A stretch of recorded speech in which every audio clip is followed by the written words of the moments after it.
అందరికీ నమస్కారం. నా పేరు రాఘవేంద్ర. కథలు రాస్తూ ఉంటాను. ఈరోజు ఒక చిన్న కథను విందాం. రుద్రప్ప అనే వ్యక్తి శ్రేష్టమైన బ్రాహ్మణ కులంలో పుట్టిన వ్యక్తి. వాళ్ళ తండ్రి సిద్ధాంతి. అయితే రుద్రప్ప తండ్రికి తెలియకుండా క్షుద్ర విద్యలు నేర్చుకుంటూ ఉంటాడు.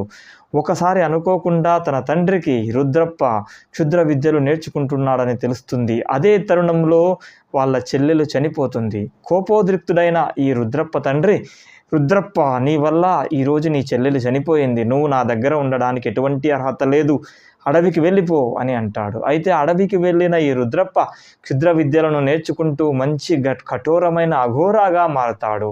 ఇదిలా ఉండగా మాలిని అనే సుందరమైన అమ్మాయి గొర్రెలు మేపుకుంటూ అనుకోకుండా లోయలో పడి ఈ రుద్రప్ప ఎదురుగా తారసపడుతుంది. వెంటనే రుద్రప్ప ఆమె మీద దాడికి పాల్పడతాడు. వెంటనే మాలిని, అయ్యో దేవుడా, నా మానాన్ని ప్రాణాన్ని కాపాడేవారే లేరా అని బోరున విలపిస్తూ ఉంటుంది. అది చూచిన రుద్రప్ప చలించిపోతాడు. అమ్మాయి, నువ్వు ఇక్కడి నుంచి వెళ్ళిపో, లేదంటే నేను చంపేస్తానని చెప్పగా ఆమె భయంతో అక్కడి నుంచి ఊరిలోకి వెళ్ళిపోతుంది. అయితే మాలిని వాళ్ళ ఊరిలో ఏదో ఒక సమస్య వలన జనాలు ఒక్కరొక్కరు మరణించడం జరుగుతుంది. అయితే దీనికి కారణం ఈ రుద్రప్ప అని తెలుసుకొని మరలా రుద్రప్ప దగ్గరికి వచ్చి, మీరు అక్కడికి వచ్చి మా ఊరిలో సమస్యను పరిష్కరించాలి, లేదంటే నేను ఇక్కడ నుంచి కదలనని చెప్తుంది. వెంటనే రుద్రప్ప మొదట్లో ఆలోచించిన, నేను అక్కడికి వస్తే నన్ను చంపుతారని ఆలోచించిన తర్వాత ఈమె ప్రాధేయపడ్డంతో అక్కడికి ఊరిలోకి వెళ్తాడు. అయితే ఊరిలోకి వెళ్ళి సమస్యను కనుక్కుని ఆ సమస్యను పరిష్కరించే తరుణంలో ప్రాణాపాయానికి లోనవుతాడు. వెంటనే మాలిని అతని ప్రాణాపాయం నుంచి బయటపడేస్తుంది. అయితే ఈ రుద్రప్ప వాళ్ళ ఊరిలో సమస్య ఏముందని ఎలా కనుక్కుంటాడు?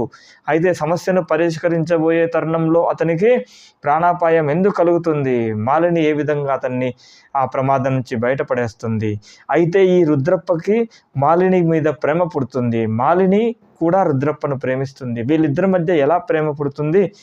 ఇవన్నీ తెలుసుకోవాలనుకుంటే ఒక్కసారి నా ఛానల్ని విజిట్ చేయండి ఫ్రెండ్స్. నా ఛానల్ పేరు రాఘవేంద్ర క్రియేట్ స్టోరీస్. అందులో ఇలాంటి థ్రిల్లింగ్ కథలు, సస్పెన్స్ స్టోరీస్, లవ్ స్టోరీస్ అన్నీ చూడొచ్చు.